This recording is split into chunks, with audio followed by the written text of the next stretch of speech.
Hello, everybody. Welcome to Planet FPL, the world where everything revolves around Fantasy Premier League most of the time, except Tuesdays when we do People's Poll. I'm Serge. Well, next Tuesday is going to be the main podcast, so that's not always true. That's very true. My name is James. How are you, Serge? Yeah, very good. People's Poll today, which means a bunch of topics for people to choose. We get a pulse, finger on the pulse of what people are looking for us to chat about, and clear winner today. Yes, clear winner. A few people pointed out to me, you put Manchester United in the poll, it's obviously going to win. Well, actually, that hasn't always been the case in the past. And I thought many of you might have been sick of the old Erik Ten Hag news, which is the winner of the poll. We'll come back onto that. The other options in the people's poll vote were clubs in the EFL in the Northwest struggling financially. We've seen the extinction of Bury, what's happened to Macclesfield, Rochdale struggling, Oldham Athletic just been relegated. They've got financial difficulties. Why specifically the Northwest? And I guess it probably does link into Manchester United in some way in terms of kids growing up in that area and that go and support United or Liverpool or Manchester City, Everton, whomever. It's one of the reasons I think clubs and lower leagues in that region of the country are really struggling. Another option was to discuss Burnley, another club who I guess have performed above expectations over the last 10 years. Dismissed Sean Dyche. It's not even been 2 weeks, and yet their season remarkably is back on track with 7 points in 3 games since then, despite 94% of us, as proven by a poll in The Athletic, saying that actually it was madness to sack Sean Dyche. They're now in a position where, I don't know, are they favourites to go? I guess it's probably 50-50 between them, Everton, and yeah, I'd say real 50-50. Leeds are not safe yet after the draw at Crystal Palace last night. I've got a few difficult fixtures, but I think they'll be okay. I think it will be between the other two. But I wanted to talk about the direction they were potentially going in, why relegation would be a catastrophe for them. There's so much focus on what would happen to Everton if they went down. I think it's probably commonly believed that if Burnley went down, they probably wouldn't rush back in a hurry either, because we are concerned that ALK, the company that own Burnley now, are an investment company and would potentially strip many of the assets from that football club to preserve their investment on the football club. The winner of the vote is Erik Ten Hag's appointment as Manchester United manager. Last Thursday morning, Gary Robinson, Ted Moore, myself recorded Clash of the Correspondents to preview Manchester United and Chelsea's exhilarating Game Week 34 double. And pretty much as soon as we finished recording, Ten Hag's appointment became official. But we didn't deem it necessary to go back into it, and we spent 70 minutes on that podcast, and Ten Hag's name never got mentioned once. And I think part of that was we've known this was going to happen, didn't we? Yeah, it was clearly two people front-running Ten Hag and Pochettino. Pochettino, I thought we'd heard probably a few months ago that Poch was definitely leaving PSG in the summer. Well, that looks true now, yeah. But I thought it was like official, but it wasn't official. It was just a very strong possibility. But yeah, Poch and Ten Hag, and the longer it went on and the more Fabrizio Romano tweeted stuff, the more it was clear that, yeah, Ten Hag was going to be the one that was offered. Did you see David Moyes calling out Romano? Oh, you need to see it. We'll talk about it on Tottenham tomorrow. Because of what Romano tweeted about Declan Rice. Yeah. It's funny. Romano was having a proper cry on Twitter yesterday. He was like, I'm just a journalist. I was like, why are you responding to people's tweets, mate? Yeah, the thing is, though, Romano was just the journalist, but he started his YouTube channel. It's probably only been 4 or 5 months that he's been more active on YouTube with his YouTube channel. I suppose he's a celeb now. And basically, now it's very different. I think he has got a lot more. His tweets were 140 characters, basic information, off you go. But his YouTube videos are a little bit more speculative and rumor mill stuff. But look, he's more connected than most, so I still watch and listen to what Fabrizio Romano says. But yeah, we'll come back to that, maybe Tottenham for the Patreons tomorrow. What I want to talk about on this pod is Erik Ten Hag. Is firstly how the appointment came about. Secondly, where we think Manchester United are at. I guess thirdly, what can we expect going forward? So, in terms of the appointment, you've mentioned obviously Pochettino was under consideration. According to the article I read in The Athletic, written by Laurie Whitewall and David Ornstein, who's the chief of writing at The Athletic, were basically 4 names that were kind of really under consideration after Ralph Rangnick was obviously given interim caretaker charge of Manchester United till the end of the season. Those were Ten Hag, Pochettino, you've mentioned, Julian Lopetegui. I can never pronounce his name correctly. Former Real Madrid Spain manager, doing quite well at Seville. Luis Enrique, the current Spain manager. Those were the 4 names. Enrique, there was meetings with, but the problem with in his case is obviously he's Spain manager and he wants to do Spain at Qatar in the World Cup. But they had really productive talks, and I think I'll tell you what, I'd have a little bet now that he might be Manchester United's next manager, or next manager after Ten Hag rather. It then very much became kind of a duel between Pochettino and Ten Hag. PSG have treated Pochettino somewhat strangely in the sense that when Tottenham went back for Pochettino last summer, there was you're going to have to pay a fortune to get him out, but we're not overly certain we want to keep him. Similarly, the reports now, despite PSG clinching Ligue 1 on Sunday night, which you would expect them to do, obviously, that now Pochettino is obviously going to get sacked, but they didn't want to sack him yet in case United came calling for Pochettino, because they could make some money. They could make some money. PSG, who are obviously short of money, desperate to make a few quid. And ironically, now there's obviously some reports that Antonio Conte has possibly offered his services to PSG, which is either true or not true, depending on who you listen to. They'd obviously have to pay the compensation for Conte, and then arguably Pochettino would go back to Tottenham for free rather than it would have been a shitload of money last summer. The merry-go-round of managerial stuff is very, very strange. It's believed, again, depending on who you listen to, that a lot of the United squad wanted Pochettino to be the manager. There's definitely a culture issue at United. None of the playing squad were spoken to in terms of who they wanted, in terms of preferential of management. Is that right? So say The Athletic, yeah. Okay. Why would players be, I can't think of the right word, consulted, brilliant. Why would the players be consulted on who the manager should be? I agree, yeah, they shouldn't be. Particularly if you look at that squad, there's no one there that's got, other than the likes of Cristiano Ronaldo, who's got a wealth of Europe-wide experience and may have experience of any of the managers under consideration. So what opinion do they have, right, at the end of the day? Let's say they did speak to Ronaldo. Would Ronaldo give the answer that's best for him or the answer that's best for Manchester United? I think Ronaldo, at his stage of his career now, he knows it's a couple of seasons left. Do you think Ronaldo wants a manager to come in who's going to expect his front line to go and press like mad, like Erik Ten Hag maybe does? Well, no. I mean, this is the first thing when you look at Ten Hag's way he wants to play is, did they have the personnel to do it? Whether or not Cristiano Ronaldo can do what Haller does at Ajax. It's a target man type striker versus Ronaldo. Well, he can play. He comes and links and drops short as well. Yeah, so I don't see Ronaldo as a long-term solution to Ten Hag's striker. So no, but then that's probably the case for a lot of managers now that Ronaldo's 37. I mean, yeah. Also, if you look at Ten Hag's managerial career, he hasn't managed anywhere. Ajax is the only club that he's been at that's had maybe international superstars. Ajax are a massive football club, must be said, but in terms of the ego superstars, no. Yeah. So what? Yeah, I don't know what the players at United could offer about Ten Hag specifically. Pochettino, I'm sure that there'll have been more interaction with because of he's been in the Premier League and what have you. You're trying to think of internationally. I mean, Pochettino's Argentinian. Is there anyone Argentinian in the Manchester United squad that might have any connection just because of nationality? I don't think so. No. So, yeah, I don't think the players could or should be consulted unless they've played under that manager and so can shed some insight into how good he is with managing people or anything that you would only know from the dressing room. Yep, understood. Looking at Ten Hag and whether he can kind of deal with this appointment. Look, managing Ajax and managing Manchester United are two very different things. Even if you want to say, okay, Ajax are the biggest club in Holland, Manchester United are arguably the biggest club in England, there should be a correlation. But again, looking at that in terms of the ego of footballers, we've seen Pochettino in terms of how he's dealt or maybe not dealt with the likes of Neymar this year, for example.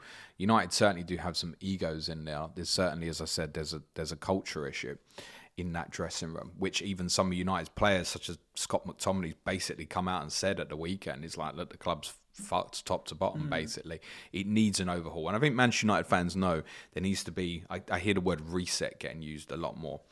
What's interesting, Ten Hag, is there is no way of knowing, Ten Hag's going to go in there and all the squad are going to follow him and go and carry out his tactical instructions, etc. Is he going to have the management capability to deal with somebody's ego? Do you know what? There is no way of knowing. And I've read very, very different things over the last couple of days in terms of how he may be perceived by both the squad and the media.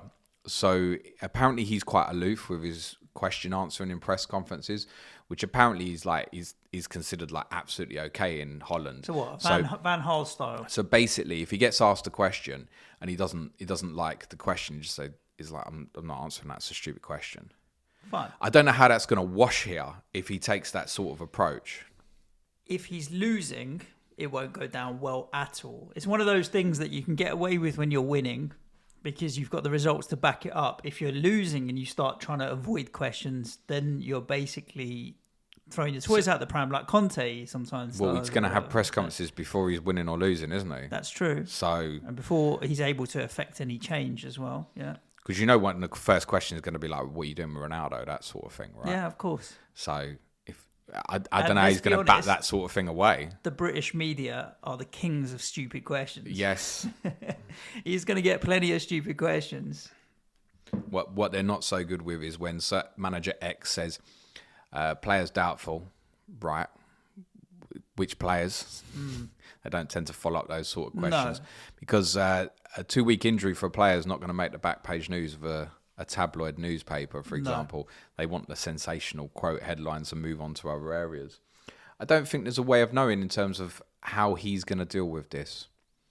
But if you listen to the reports in The Athletic about how he's presented himself to United, the one message that comes across back from that piece is how impressed the likes of Fletcher and Arnold were in terms of how he presented himself, how he presented what he wanted to do to change Manchester United culturally moving forward, his tactical ideas.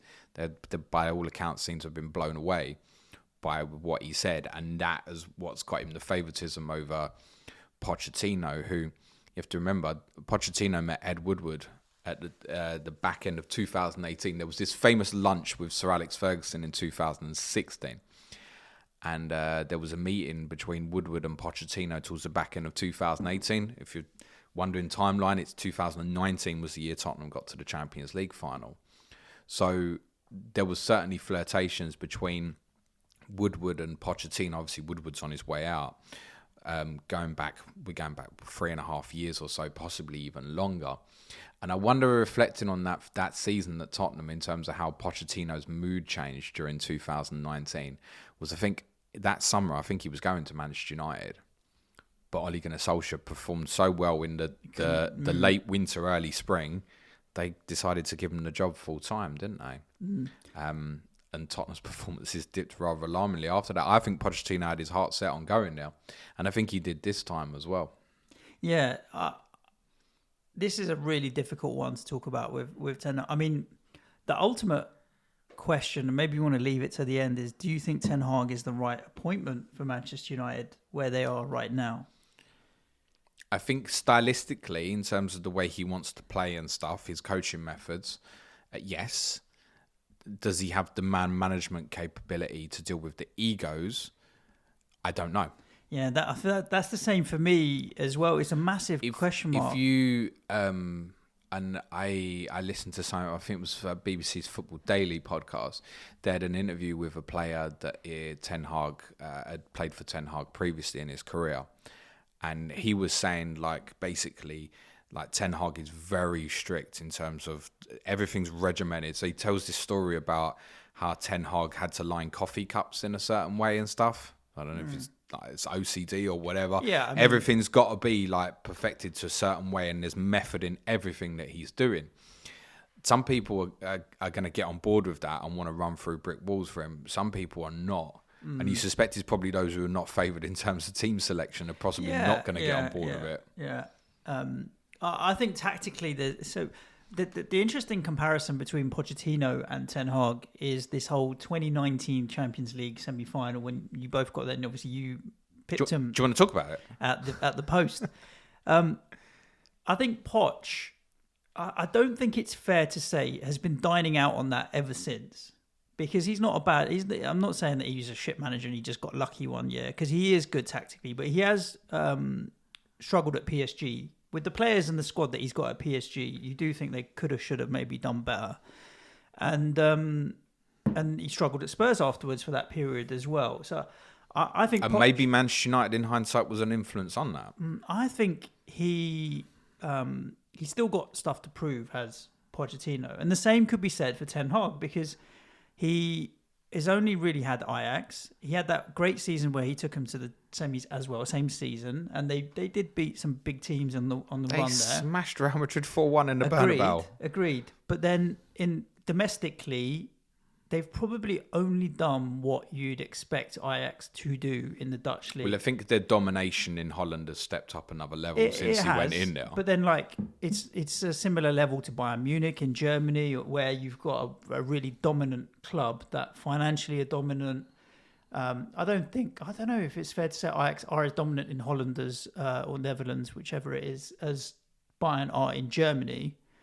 There's probably 2 or 3 other fringe clubs. Not as much. Yeah, I mean you got PSV, Feyenoord. Yeah, a few, but Ajax not as dominant as Bayern. Ajax at the end of the day. Yes. So he's done what he needed to do. He's won the title almost 3 times, cups and what have you. I just I don't know if he's not proven. And if you had someone like an Allegri, even Conte, these guys have been in and they're proven, right, at a high level where they've won league titles and European trophies, and you've seen them put their foot down and it's my way or the highway. I don't think Ten Hag's had to do that anywhere. But then if you look back at what United have done since Ferguson went, so David Moyes was essentially Ferguson's choice of replacement, the chosen one as he was at the time. It didn't work out, and I think David Moyes reflects on it afterwards and realised that he was too focused on trying to carry the continuity of Ferguson's brilliant legacy, 25 years of brilliant work, rather than going in and trying to be his own man and trying to do his own thing. He says that job came 10 years too early for him. He's probably right. Well, I don't think without question, actually, that if he'd not managed Manchester United previously, he would have been in the running. I really think he would have been considered, considering the work he's done with your team over the last couple of years. Obviously, weren't going to go back to that. So after they went down the proven route, right, Louis van Gaal. So this is where it's gone Dutch before previously as well. There's a belief that when Van Gaal come in, he moved too much away from the coaching characteristics that had made him such a successful manager. The brand of football became quite dull, and he focused more on actually becoming more of an English type manager. It's more common on these shores that managers have a greater say in things like transfers, etc. Whereas it's common overseas that you want a defensive midfield player, the director of football, whomever goes and buys it for you basically. Correct. So that didn't work out. Then they ended up with the special one. That worked out well, didn't it? I mean, he was moody for basically the whole of the last 6 months or so. So they went down that proven route. Then I think by accident, Solskjaer was appointed as an interim in the same way Rangnick was, really. But Solskjaer did exceptionally well. I don't know, like 10 wins in 12 or something like that. They gave him the job full time. And actually, we probably reflect on it now and look back on it in hindsight and go, well, was he doing that bad of a job? I don't think he should have. I just think... Thing is, Manchester United fans will disagree, and they have a much more valid opinion than ours. It had run its course. I think what we would say is, have Manchester United improved in the last few months since Solskjaer went? No. Was it still the right decision to get rid of him? Yes, probably, because I don't think any of us believed that Solskjaer could take United to compete with Guardiola City or Jurgen Klopp's Liverpool. And the aim for Manchester United should never be fourth. I say this all the time. For Manchester United, it's about first, right? Mm-hmm. But this isn't an overnight fix. So I think what they've had to decide is to get someone in who's gonna be backed, given time, and has a philosophy to build something almost up from the bottom. I look at it right now and think, how bad can it be for Ten Hag? Like if Manchester United finish 6th or 7th next season, does he get sacked? Yeah, I don't think they'll give him that time. Well, this is an issue. I don't think they'll give him that time. As soon as things start going south, they'll start questioning it. In terms of whether Ten Hag was right choice or not, well, time will tell. My own personal opinion is I think he probably is the right. I just don't know from the man management side if there's going to be clashes and if that will work. But if people get on board with him, the style of football that he wants to play, etc., actually can be quite exciting for Manchester United fans and can lead to something where I think progressive over 3-4 years, they can get to a certain point. But if anybody thinks that he's going to come in, wave a magic wand and they're going to challenge for the title next year, that's not going to happen. That didn't happen for Pep Guardiola at City, right? They finished fourth in his first season. Yeah, they don't have the playing squad to be able to do it. And you've got to understand that this is a real challenge because the quality of our league is so good. Like his, I looked at his win percentage at Ajax. It's like 73-74%, right? It's going to be, isn't it? And they've walked the league comfortably for 3 years in a row. Pep City is at 73-74%. And look, and it's hard as shit for them to win the title. United's last few managers are 50-55%, right? So if he got United to 73-74%, same as Ajax, they'll win the title, win the league. So, and we know that's not going to happen. So what's progress? Like getting to 60-65%. 60. It's going to be a slow process. They're not United. An improvement in United might not feel like an improvement in the early days, but I think what they'll be looking for is firstly an identity on how we're playing, because I don't even understand Ranić because he mixes it up all the time, and just stopgap. I don't think he was a good temporary appointment. They may as well just roll that Solskjaer at the end of the year, but that's aside. I think if you see an identity in how you want to play as a team, and then they need to pick up a few good results along the way. And I think Solskjaer did that from time to time. They pick up Champions League wins, or when they beat City a year. They had a few good wins at the Etihad, and you think, okay, well, there's something here to build on. So you might be like mediocre, but then when it clicks and it works in games, which it can do, you're like, right, okay, if we can do this more consistently and more regularly, then we will be up there. And that's what it needs to be. But it won't feel like it because every now and then you'll do what United do, which is defensively, they're awful. I think I'm really 50-50 on whether or not he'll make it. And I don't think, like you, it's anything to do with his tactical ability or ability to coach and set up a team. I think it's his ability to manage everything off the field with that club that needs to be, it needs a dictator style approach. Like, I think someone like Conte go in and be like, do it my way or no way. But the problem is, if you're saying Ten Hag has this kind of OCD mentality of this is how we're going to do it and I want perfection, I think that can work as long as everybody buys into it. If Antonio Conte had gone into Manchester United in December or whenever it was, I'm fairly certain United would have finished fourth. I think so too. I mean, he's got nearly there, and that's with a worse squad than them. The thing with Conte, it's either like go for broke, and eventually you're going to hit. This will happen, even if he stays at Tottenham. This will happen at Tottenham in the next few years. It will hit a wall where the players like can't run no more for him, etc. They'll get fatigued, and then you reset and you start again. Mm-hmm. And it's a difficult process, and Tottenham will find it's a difficult process to then move on from someone like Antonio Conte. So I think United decided, whether rightly or wrongly, they didn't want to go down that approach. I think they've taken the right approach, is to look at it and go, right, because if you're on United, you've got to be thinking, how can we finish first? So I think they've taken the approach to go, right, how can we get there? Well, actually, maybe rather than aiming for it with a Conte where it might happen quickly in 2 years, but then in year 3, you might be back down to 7th or 8th and you feel like you're starting again. What can they put in place in terms of everything off the pitch, in terms of training ground, facilities for the stadium, everything in terms of the reset of the football club from top to bottom, the way it's run, that will help build it as a progression rather than we have to get there. So as I said, if United fans think they're going to finish first next year, it's extremely unlikely. Let's put it this way. If Manchester United win the league next year, it's only because Liverpool and Man City have fallen. Well, Salah's sold. Pep retires. He needs a list of a lot of stuff to happen. It's not easy because these So two, hard. This league is so these two brutal. are performing at levels unseen before. In terms of, we're looking at, again, potentially Liverpool finished second on 97 points a few years ago. They might finish second on 94 this year. Yeah. I mean, this is ridiculous stuff.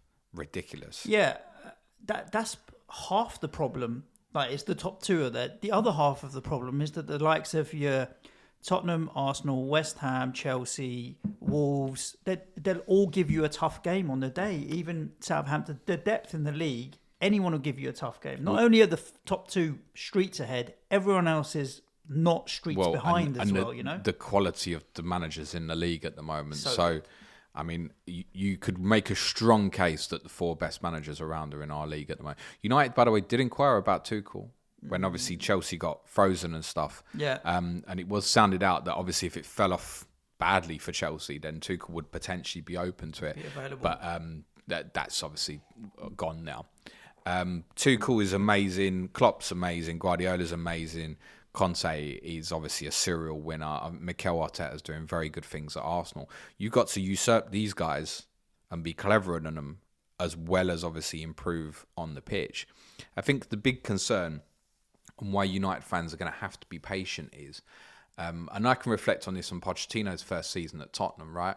Walking in there with to a team playing kind of a bland style, couldn't carry out the message that the manager wanted, to the extent that 4 months in, Pochettino could have lost his job. And then he finally got it to click where he brought the kids into the team and they could carry out his instructions, basically. And he managed to get the bad eggs out of the football club. Manchester United need to let a lot of that squad go, because the current personnel there, I don't believe, can play the way Erik Ten Hag wants to play. Yeah, that's definitely a given.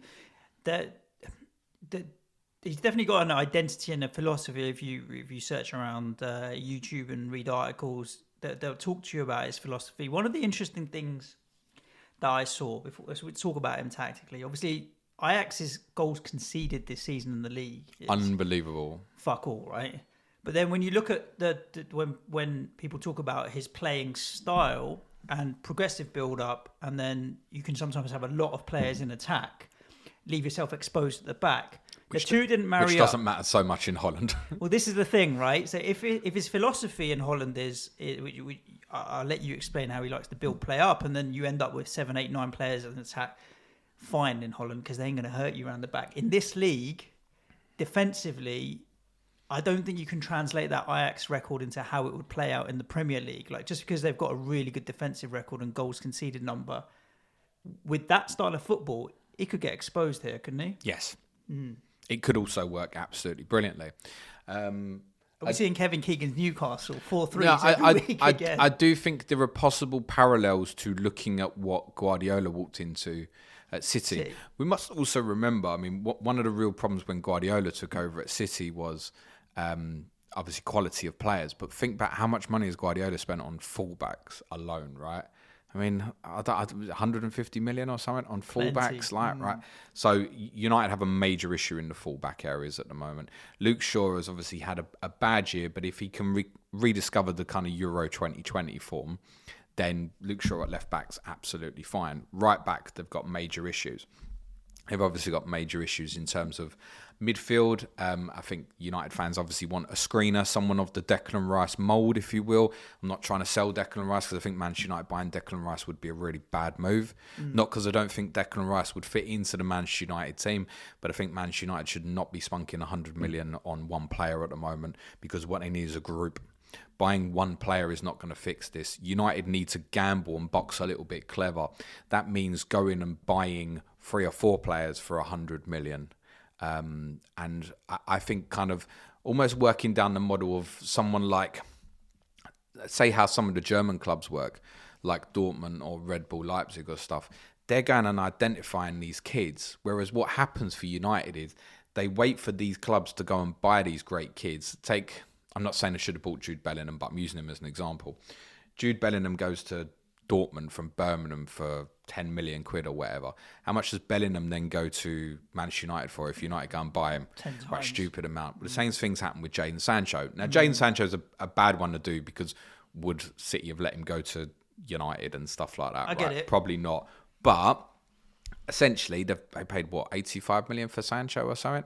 And it's not to say Jadon Sancho's a bad buy. And by the way, I think of all the players, I feel like he will fit in best to this Ten Hag system, actually. But rather than buying Rice or Sancho, can you find the next Rice or Sancho for a third of the price is probably more the point. And I think that's what United need to do. Like, they're already talking about him taking Anthony, who plays right wing for Ajax, to come in, and probably financially it's not going to be anywhere near like what they paid for Sancho. Like, strategically, this is what they need to do. Look at Liverpool and what they've spent in terms of, if you look at the players, who did they buy from a big club? Really? Look at the players that play from now. Which one played for a massive club? Would you say, Alisson from Roma? Thiago from Bayern Munich, but they didn't pay a lot of money for free him. transfer. Exactly. So he paid the wages. So, yeah. So really, him... Salah also came from Roma. Mane came from Southampton. Van Dijk came from Southampton. Firmino come from Hoffenheim. Alisson was Roma Diaz as well, no? from Porto. Yeah. Robertson from Hull. Henderson from Sunderland.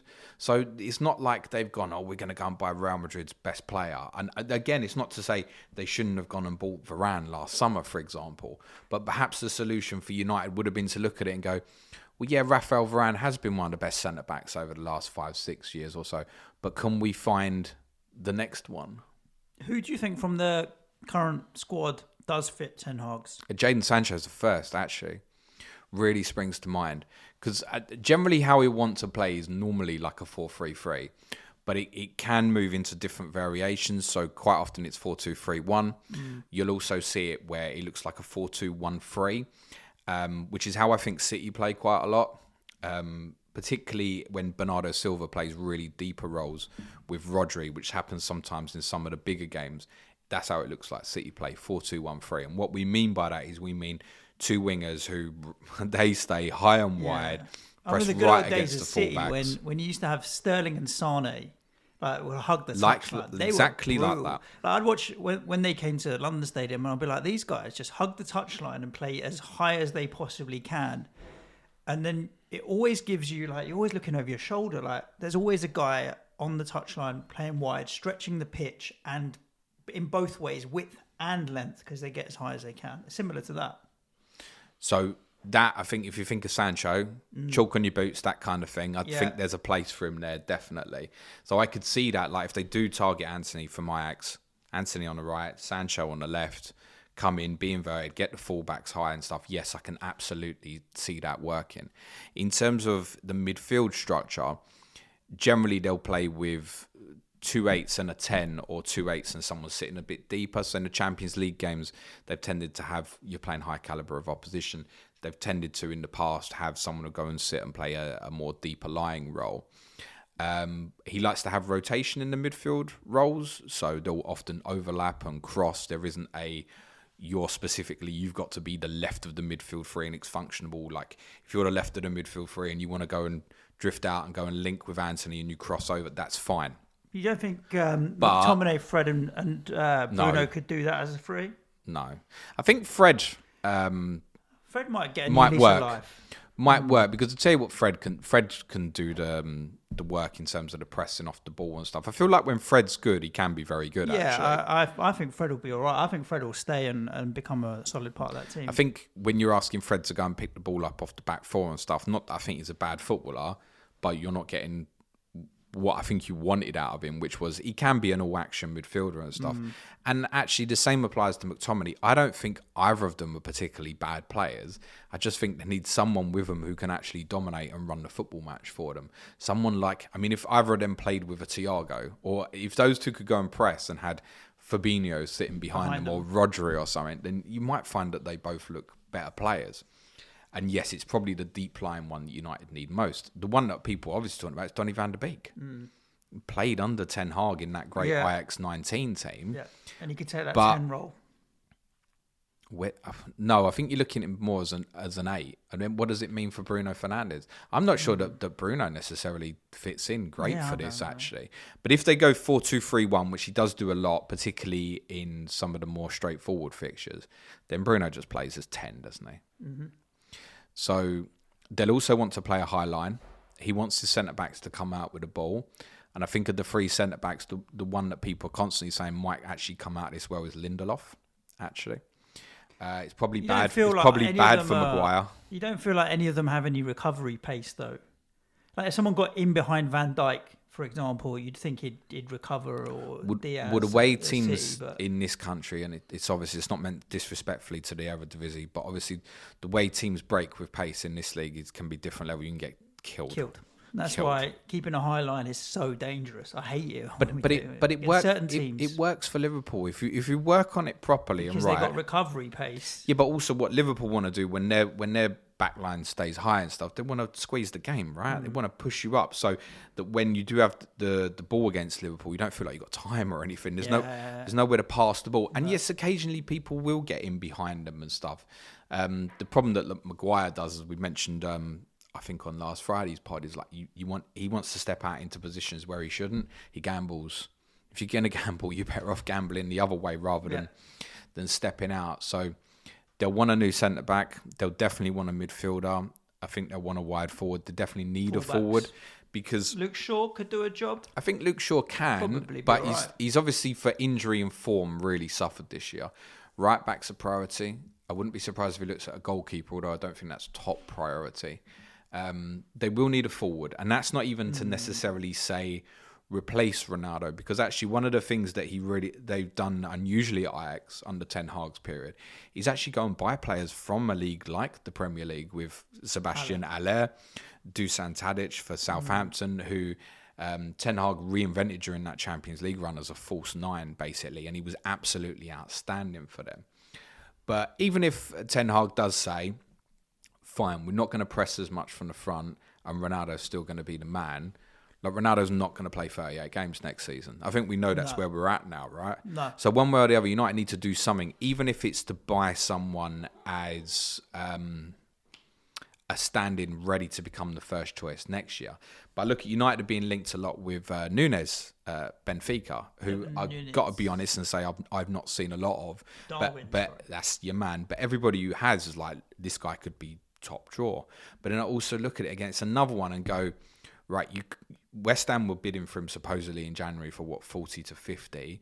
They're now talking about maybe 80 million or so. And it's like the same thing. It's like that maybe you need to go and find the next one, right? Someone as a succession plan. Because I don't think United have got, I'm going to say too many bad players, but also too many bad players for whether it had been Ten Hag or Pochettino systems, wouldn't amount either way. You've got too many players who aren't going to fit into that and need moving on.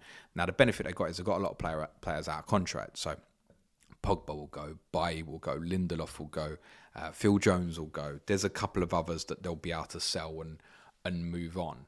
But again, if they just spunk 100 million on one player and think that's the solution, it's not. And the problem the big clubs have at the moment is, and take City as an example. So City are probably going to pay for Haaland this summer, right? 75 million plus another 75 in agents' fees and whatever. Right, that's your transfer budget done.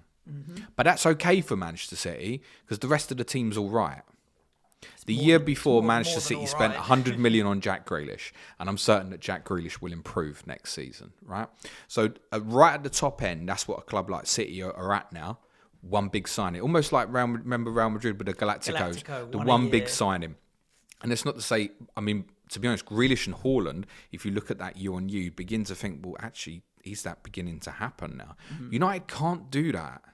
United just going and buying Nunes and that's your business, or just buying Rice and that's your business. It's not going to work.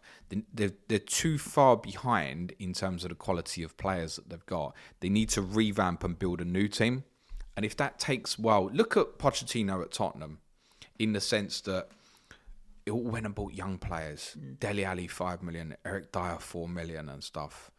Went and bought players who didn't cost a lot of money, were cheap. Even when Tottenham did go and buy experienced players, Toby Alderweireld was like 11 million, Victor Wanyama was 10 million.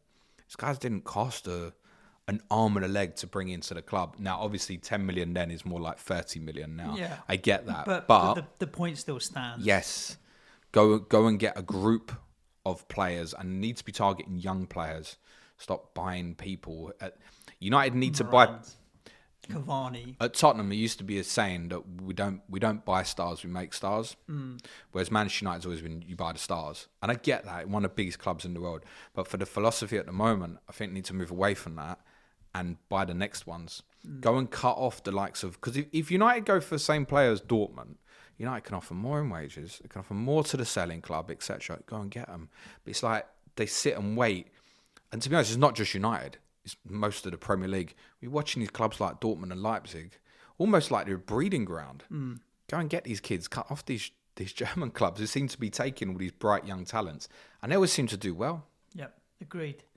Yeah, I think it'll be interesting to see what happens in the transfer window. And really, we will only be able to benchmark what success looks like for Ten Hag when that transfer window closes, because we'll know what he then has to play with in terms of squad. I don't think you can even judge him till 2 years are gone.